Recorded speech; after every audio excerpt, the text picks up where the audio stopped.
saya Megawati Lestari, NIM G2A 018 013 S1 Ilmu Keperawatan. Ini saya akan melakukan tindakan penyuluhan batu efektif pada masyarakat sekitar.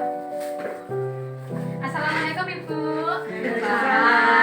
Maaf mengganggu waktunya sebentar ya Bu. Ini saya akan melakukan penyuluhan tentang cara batu efektif dengan benar dan membutuhkan waktu kira-kira 5 menit sampai 10 menit. Apakah Ibu bersedia? Bersedia.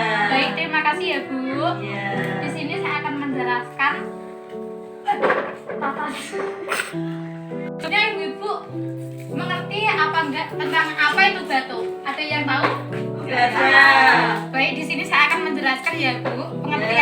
Pengertian batu merupakan gerakan refleks yang bersifat reaktif terhadap masuknya benda asing ke dalam pernapasan.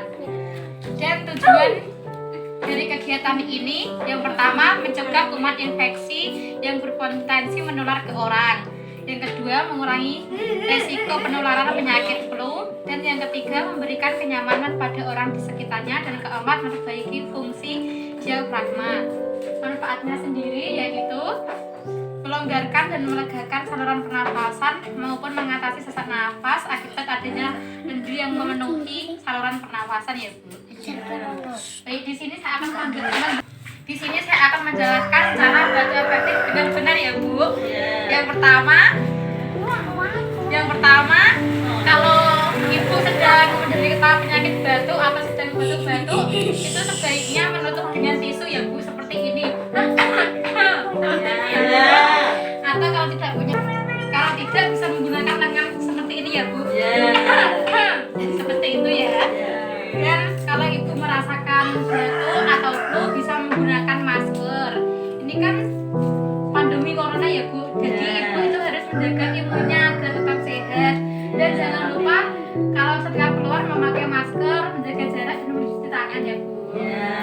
Ibu sudah paham apa yang saya jelaskan tadi tentang ya, baik. Jadi Ibu kalau sudah merasakan batuk atau pilek bisa ke dokter dulu periksa ya Bu. Pasti. Terima kasih ya Bu atas waktunya yang diberikan. Semoga bermanfaat untuk ibu-ibu semua. Baik, terima kasih Bu. Saya pamit dulu ya Bu. Assalamualaikum. Waalaikumsalam.